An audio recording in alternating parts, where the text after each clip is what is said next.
Hello everyone, welcome to the Upskill School. Today we have an amazing guest with us. आज हमारे साथ बहुत amazing guest है. उनका नाम है Piyush Agarwal.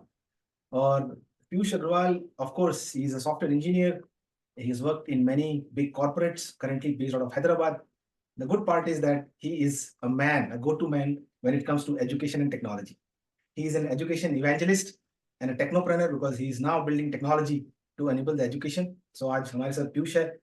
He's also a co-founder and a CEO for a company called Invest4Edu. So welcome Peeyush to the show. Thanks a lot, Abhishek, for the warm welcome and sort of so many kind words, and I would say a bit humbling words as well. So thanks for that. Yeah. So quickly jumping to the conversation, Peeyush, we know education is very basic and it is important for any country to grow. किसी भी देश को grow करना है तो education बहुत important role play करता है. आज के डेट में इंडिया में, in India we have around 5,300 plus universities, and we are number one in terms of the number of university which we have. Indonesia is second and US is third. When you see all of these, the education ecosystem, please tell us what is that you are doing and how are you thinking to bring a transformation and make this industry a top-notch by your work? Sure. So as you rightly said, the Indian education industry is quite wide, and I would say is covering a very large quantum of people. But to a good extent, it is quite, I would say, in a different means, it is discrete, like where there's some parts where it is quite mature, where there is some part where it is not at all mature. And the second element of that is it is very generic, where we are trying to basically paint everything with the same brush. But if you look at it as every kid is different, the environment is always different. And that's where we at Invest4Edu wants to pitch in and trying to basically bring that right equity, where we are trying to give everyone an equal platform from where they can get, so that they can get to their potential.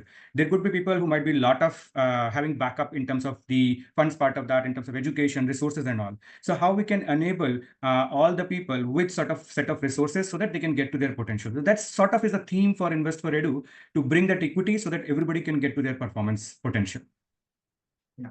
In terms of the overall product coverage and what is that you offer, can you tell, especially a parent of a young teenager, I'm a parent of a young teenager, and let me, if I need to take advice from you, that what is that my journey of my kid should be, and how investment in you can come and help me in that journey. So just help me and help all the viewers also who are watching, and especially the young parents who have grown-ups. They will look forward to know what is their Invest4Edu enable the entire journey end to end. I think it's a very good question, Abhishek. And if you go to any house, it is a household problem. I mean, if you ask any parent, what is your biggest desire? Unanimously, they will say that I want my kid to sort of get more successful than me. I want my kid to be a successful human being. I want my kid to be settled and then sort of live a healthy and a sort of a prosperous life. And that is what we are trying to enable. And our approach to enabling that is to start with the child itself. Okay. So we are basically looking forward to do slightly redefine KYC as know your child. Okay, where we would like the parents to have a bit better understanding of their kid. Not that they don't have it, but sometimes their understanding is from very specific areas. Okay, and they are so much busy in their own routine work that they don't have enough time to sort of sit with the kids and then understand the kid more and more. Sometimes kids doesn't feel that much comfortable to share what they really want, what they really feel with the parents for various reasons. And I think that's what is the starting position at Invest4Edu. Before we try to help them with anything, we basically try to ensure first that we have understood them first. Okay, and that is where we want to basically have a merger of three things. So we basically call that as science, technology, and empathy. Where the science element is, we would like to basically understand the kid in a manner which is being more linked towards, let's say, the psychology part of that, how a kid thinks, what they want and all. So we do have in-house psychometricians who are PhD in psychology, who basically builds various tests with which we identify what are kids' interests, what are kids' aptitude, what are their personality type, what are their learning style, and what are their emotional quotient. So that all together, those 5 elements create something as student person. So this is what is our starting position. Then we basically look forward to in terms of what is the good target looks like for that kid. Okay, that target could be a college, a target could be a test, could be a career, could be a stream, and in some cases the target sometimes happens to be a country as well. Okay, where we try to basically understand them in terms of what is their target, and then we again use science, technology, and empathy to ensure that we are able to create a holistic, personalized journey for that kid to reach to their target state from their current state. So that's probably at a very high level is how do we start? and how do you basically chalk out a journey in terms of helping them to get to a target, which could be any one of these 5 things that I talked about. Yeah, so it means it's covering the entire journey for a parent to know what is that the kid is actually passionate about, what is that actually kid would love doing it, what is that kid can take it for a long haul and can make that thing as a career, that piece as a career. And then of course, you also enable to get them what you call a right target in terms of the college or in terms of the certification program, so that their career aspiration is taken care, right? That's Correct. what. Yeah. Correct. And one probably a good example or analogy could be, let's say if somebody is very interested in music, okay, and they are also interested in sort of being engineer.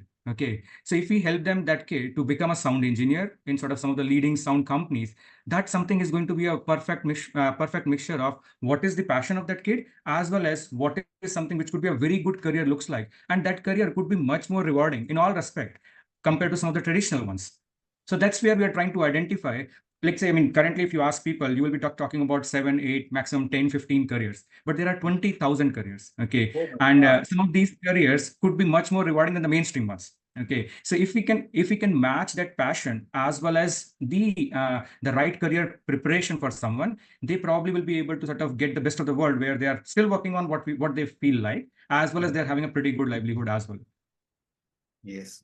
No, I think this is a piece which is, I feel that it was missing in India. Bharat में ये चीज miss हो रही थी, क्योंकि हमेशा हमने देखा है कि we always are career oriented and sometimes the parent want to get their dreams achieved by the kids. So let's say if somebody could not become a CA or an engineer or could not go to an IIM kind of a institute, would like to see their kids going to those colleges or institute, while the kid may be a musician or maybe a sports person, may not like to see those institute for a while. So I think I think this is going to help the new age parents, especially to know about what the kid want to actually do scientifically, and then train them and place them in the right direction. Yeah, that makes sense. Now, tell me one more thing. How does government is helping in each of these? Government का क्या support है? For example, how education ministry or the the various initiatives the UGC is taking, how is that is helping the ecosystem? Okay, so I think government is making a lot of good reforms. The National Education Policy 2020 is a good reflection of that. There are a lot many policies that are being come as part of that, whether it is the National Curriculum Framework, National Credit Framework, and there are a lot of supporting policies there. And a good portion of all of these policies are taking us more and more towards where kids are getting prepared for more practical learning, where it no longer just be a theoretical learning. It is where they actually gain the skills, which is going to help them to sort of get to a better career or sort of a more refined career as they move forward. Just to sort of give one example there, as part of the NEP policy, now the 9th and the 10th class students will be having 10 subjects. And if you look at those 10 subjects, 3 subjects are going to be math, science, and social science. Then they need to have 3 languages, where one of the local languages is mandatory, and they can pick any 2 languages. And then they have got remaining 4 subjects as art, physical education, a vocational training subject, and an elective. That elective could be in the likes of, let's say, some of the pieces in computer science or some of the pieces towards the engineering drawing. So a lot of pieces are there with which now a student can pick completely 2 vast separate stream things, which could help them to sort of study what they really want to study, and not being bucketed towards very specific cases where, okay, they have to if they want to take that stream, they have to go through these subjects. So now that spectrum has opened as part of these policies, where students can choose different things. And the second part is, which is probably equally important to sort of answer your question, Abhishek, is it is always sort of, I would say, one part of the thing to launch a policy or to bring a new policy. But the more effective part is how you are applying that. Okay, are you basically putting up the enough funds to do that? So now, if you look at it, is in the budgets and all, the education budget is increasing. That's where the government is continuously putting more money to implement policies like this, because they need to train all the existing educators. They need to bring a lot of curriculums. They might need to basically reform some of the schools to sort of get them to the level to have these policies in place. So there are many factors that are required for schools to adopt these policies as well. And government is working towards bringing the policies to get to make them enable to adapt to these policies. So it's basically to sort of summarize the question that you asked, a response for that is, it is 2 parts. Government is bringing a lot of policies, but as well as they are looking forward to enable people to execute and adopt that policy. Got it. So Peeyush, in this new technological world, we know, right, the AI has taken over and, of course, enabling, but also creating a lot of disruption, especially in the education sector. And I was reading a report of the countries especially the amount of private investment which has gone in enabling the AI in the world. Of course, US leads the chart, and there's China, France, Germany, and I saw we are there, but we are still almost sixth or seventh in the ranks.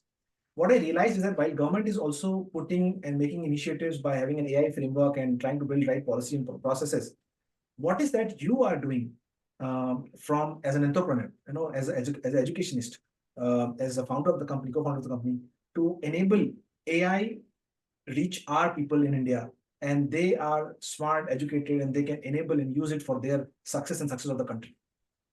Sure. So I probably will take a step back to answer that question, because AI is something which is a very, I would say, a buzz thing at this moment, and especially generative AI and all. I just want to basically put it onto the table. It is not something that it has came only in last 5, 6, or 10 years. It was there for decades. Okay. And there are certain things which has happened because of which it got democratized. Okay. So I want to slightly touch upon what has made AI democratized, because it's the same analogy is what we want to take it forward. Okay. So I basically rate three things which has helped to democratize AI. The first thing is the compute power. Okay, the compute power, what is present today at a cost, it was never the thing that was being present in the past. Okay, and the amount of data that needs to basically be processed to get meaningful things from an AI perspective, it requires a lot of compute power. So the availability of the compute power is the first enabler. The second enabler is the data itself. So it takes a lot of time to collate that data, okay, and then clean that data or structure that data so that the data is usable. Over the years, companies and governments have achieved that now the data is in a state that it is consumable. So that's the second biggest enabler that is there. And the third portion there is not everybody needs to be a data scientist to use AI. Okay. So there are a lot of templates, lot of patterns, lot of models which are readily available, which people can just consume it. So now you don't have to be real great data scientist to sort of apply AI. Okay. If you could be a decent engineer, you can just leverage AI. So these three things have put actually AI in everybody's hand. Okay. And it's the same, I would say, analogy that we want to do it in the education field. And that's what we are trying to do with Invest4Edu. So now the education, the learning-based education and the skill-based education is not something which is new. Okay. It was there. Okay. But it was very difficult to scale it. Now with AI, that is what we are trying to do, is where we are now democratizing the whole skill-based learning, practical learning by leveraging AI. Okay, and a big element of that is making it personalized. Okay, as every kid is different. Okay, to create a personalized course for a student where a school has got 1,000 students. Okay, it is just not practical. For the school to do that, where they can create a personalized journey about the student. And that's where AI and the whole compute thing come into picture, where with this AI, you can start creating those personalized journey for the students, where they get the maximum out of that skill-based learning and the practical-based learning, because it is tailored to where they are. And it goes back to the point that I talked about in my first response about that student persona. So once you know that student persona, okay, and you know the target, leveraging AI, you can create that personalized journey to maximize the effect there, and to sort of ensure that we are giving them a real guided path to get to their target in a more, I would not say comfortable, but in a more streamlined manner. So that's how I see as one of the biggest leverage of AI as part of the journey that we are also trying to track. And it is the best use case because, as you rightly said, what is that the kid actually possesses inside, which he or she should carry forward in future, that could make her successful and also happy, because he or she will love to do it or like to do it and be happy about what she or he is doing. At the same time, using AI, making that skill readily available and also accessible in a more personalized fashion. Because today parents look for personalized learning. What is their unique for our kid? Any input there on, especially on the personalized learning, which you just talked about? So I think personalized learning, so the way I look at it is personalized learning has got two aspects. Okay. One, to ensure that the kids is basically learning at the fastest pace. Okay. Because it is very tailored to that kid. Okay. And that is what is generally is the focus of everyone when they talk about personalized journey. Okay. And that's where identifying a right target is important, because each person will have a different means of sort of getting to the satisfaction levels. Okay. There is another element of personalized learning which we want to touch upon, which is more towards in a sort of a loose analogy towards the well-being of that student. Okay, in today's world, the competition that is there and the social pressure that is there on the students because of the exposure is significant. Okay, and in that, if someone is being forced towards certain area which is not their natural instinct, which is not their, I would say, the natural interest, they basically have probably like 10 times more pressure, more stress. then compared to if they're choosing something what they like. And that affects the kid. Okay. And we always heard about so many cases that happens in different places, things and all. And yeah, there is a lot of awareness about that. But everybody doesn't want to basically let anything like that happens, but they don't have a means to know it, protect it, or let's say proactively stop it. And that is where we see as personalized learnings another aspect, where it is just not necessary to ensure that the kid's best comes out. It is also about to ensure that kids' well-being is being taken care of, and they are not being pressurized towards an area which is not the right area for them, or the area which they feel comfortable.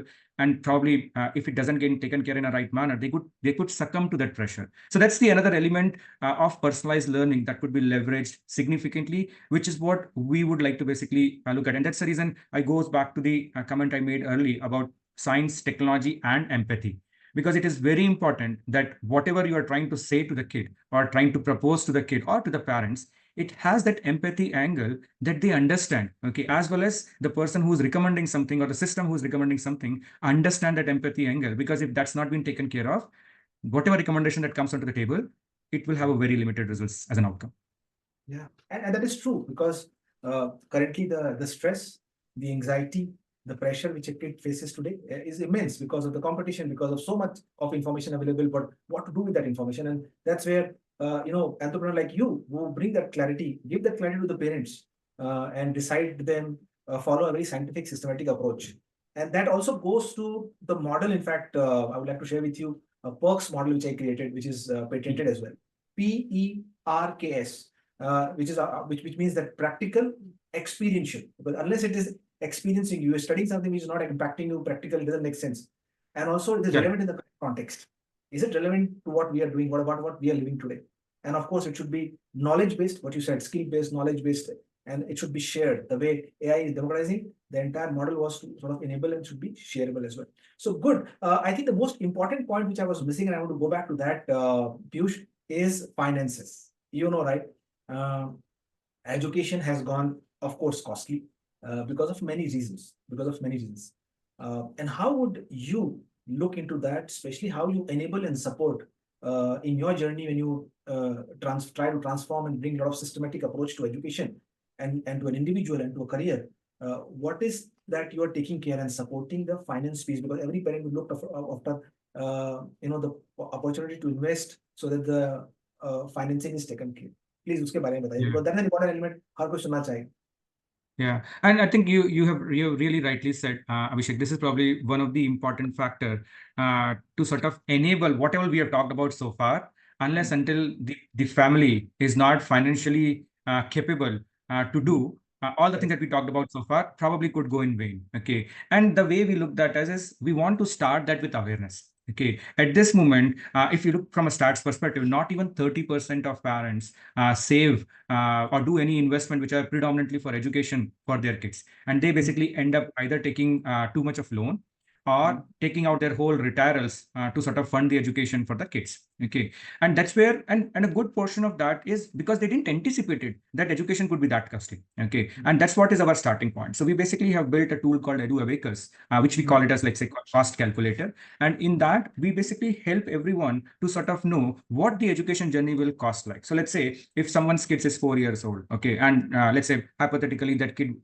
over the years grown up and wants to become a doctor, which probably from an Indian standard perspective will be roughly having close to around 13, 14, 15 years later than that age. So what will be the cost of an MBBS admission, okay, at that time after 14 years? If you ask a parent, they probably will be clueless. Okay, they will not be having any idea. And if in case if they are not from the same field, okay, they may not be having idea about even the current cost. Forget about the future cost. Okay, so that's the level of sort of, I would say, lack of awareness that the parents have towards what could be an education cost. So that's our starting point. Okay, then what we do is we basically help them to identify, okay, now this is your cost. Now for that cost, what is something that you have already saved? Okay, so because there could be possibility that some of the parents are aware parents and they have started doing that. So we basically profile what type of investment they already have. Okay, and then we basically help them in terms of what other investment in terms of the amount that they need to do to sort of get to the level to fund the education of the kids, what they're trying to get to. Okay. And then we help them in terms of providing the various options about how they should go about getting it to that.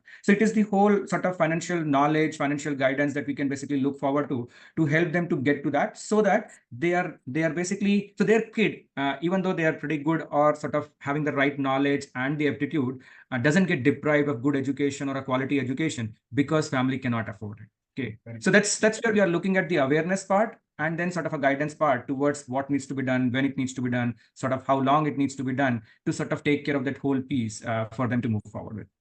Yes, because when I have met a lot of parents in our circle, and what I realized is that they may know from their experience what they went through and what they spent and how they got educated, but they really have lack of knowledge, which you touched upon by way of awareness, is that what is the current scenario, because the kid may not be having at that age also to judge that number, and then what is the future lies ahead, what is the cost of travel, what is the cost of admission fees, and what is the cost of overall 3 or 4 years journey of the higher education, which is very difficult. And like I said, we go back to our either our old investments what we made, but there's no thought process, कुछ भी systematic नहीं है, और फिर struggle करना होता है, फिर either loan लो, education loan के लिए apply करो.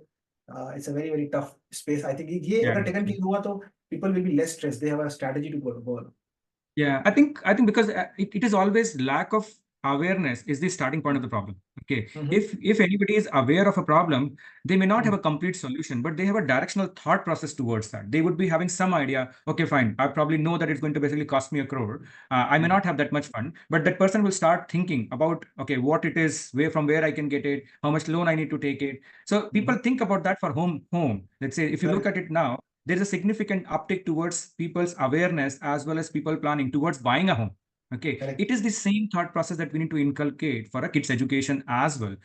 Because at this moment, that's not that common for the parents to think. I mean, one of the most common comment that we all always hear it, oh, इतने पैसे में तो मेरा पूरी पढ़ाई हो गई थी. मेरे बच्चे की 1 साल की फीस में मेरी पूरी इंजीनियरिंग और पूरा एजुकेशन मेरा खत्म हो गया था. And then we basically laugh out and then move on.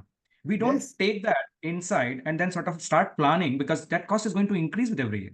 And in fact, there are many asset classes now. I think this on the basis of which the parent can start putting some. For example, I look at myself as a parent, right? If I need to think of a higher education for my kid, do I have the enough money to venture out to that college and give that fees if you haven't got the scholarship?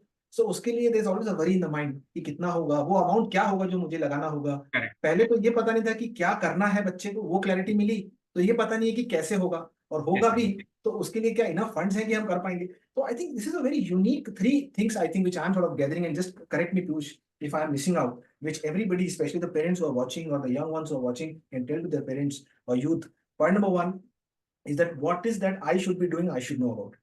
Point number 2, do I have the right means and systems and technology to guide me that this is the right path I should follow, which scientifically proves कि मुझे क्या करना चाहिए. Point number 3 is that do I have enough resources or the funds to make that journey which I want to take happen. So this is what I sort of brought. Do you agree with this conclusion on the 3 pointers? I completely agree with those 3 points. I just want to basically add one more point to that. As we know that change is the only thing which is constant. Okay. Absolutely. And this whole education journey that we are talking about, the financial planning that we are talking about and everything, what we are doing today, there is no guarantee that 6 months, 1 year, 2 years, 3 years down the line, that doesn't change. Some event might happen which would just disrupt the way you have thought about before. Or there could be change in the thought process of kid, that the kid wants to become something more, okay, or something different, okay. And I think that's where I probably would add it as a 4th point, okay. So it is good to know it. It is good to find a means to achieve the target. It is good to start doing financial planning, but I think it is equally important to have a system which supports you to do this as an adaptive manner, where when you want to change something to that, you don't have to go back to drawing board and again start from afresh. And I think that's where Invest4Edu brings a unique proposition, where we do the first 3, okay, but more importantly, we do the 4th as well. So we give that opportunity for parents and kids to change as they progress, because the environment will change, the kids' mindset will change, the economic condition of the country, or let's say the parents would change, anything could happen. So in those changing environment, how do you take care of the first 3 things which has been sorted is the most crucial things, because in a span of 15, 20 years, change is bound to happen. And looking at all of these things, able to see it on a platform, able to adapt to it on a platform, that's where we bring that unique proposition to complete like a circle, what you just talked about. out of those 3 points, this is basically the fourth point, which completes the circle and make it more rounded as an offering for everyone, so that they can be slightly rest assured that once they've decided, it is not a casted in stone thing. It is something which basically could change and could refine for better. Absolutely. Because there should be some method to madness. Otherwise, change is inevitable. Yeah. So, Piyush, on the Yeah. last piece of our conversation, I have this nice book from Gurudev Shri Ravishankar ji. Of course, he is also educationist and runs universities and schools. My daughter goes to one of his schools. Very grateful. This is nice book. Tell me one of your favorite numbers from 1 to 75. I want to go back to the message of the day for all the leaders today. So I'll pick my date of birth, which is 11th. So maybe that's a number for you. Yeah, 11th. Let me see what's the message. The message says, a leader is one who has the patience to hear someone out. I'll repeat. A leader is one who has the patience to hear someone out. And your thoughts, your points, if any. I think you, if you would have, even without sort of picking that quote, if you would ask me what is one quality of leader that I admire the most, it will be always listening. Okay. Yeah. Unless a leader is not a good listener, it is very difficult he or she could be a good leader. Okay. Because in that case, they are limiting in terms of the knowledge that could be brought onto the table, in terms of sort of getting everybody onto the same page. So that shared pool of meaning cannot be made if a leader is not a good listener. And the team will not be motivated, because they probably will never be feel valued, because unless somebody is not listened through, that individual will not feel valued. So I completely agree to that quote. Absolutely. And it goes back to the parent as well in the today's conversation. Because if the parents don't listen to the kids, what is that he or she wants to do? And they decide from their own thought process that what he should be doing, it may happen that they may end up doing something which they may not wish to or they interest for. So I think the biggest takeaway, and I take this opportunity to round up this conversation, is that while we have change inevitable, we have new technologies coming in, नई नई तकनीकी innovations हो रहे हैं, but हमको अगर आगे रहना है, भारत को अगर विश्व गुरु या एजुकेशन में हब, जैसे नालंदा अभी हमने फिर से वापस से रिनोवेट किया है, Nalanda university, want to stay ahead the curve. It is very important that we should have right people, right system, right processes, and people like you, Piyush, who keep showing and bringing the importance of technology, finance, coming together and making successful careers. So thank you, Piyush, once again for joining this very insightful conversation, very insightful for me as a parent as well. A lot of learning, and once again, thank you so much for joining in. So thanks a lot, Abhishek, for giving me this opportunity and sharing the thoughts. And you're doing a wonderful job in terms of sharing the thoughts of the people and taking it to sort of so many other people, so that everybody can just learn from each other and then continue sharing that knowledge, because that's the key for everyone. Thanks a lot for this opportunity. Thanks a lot. All the best. Best wishes to you. Thank you so much.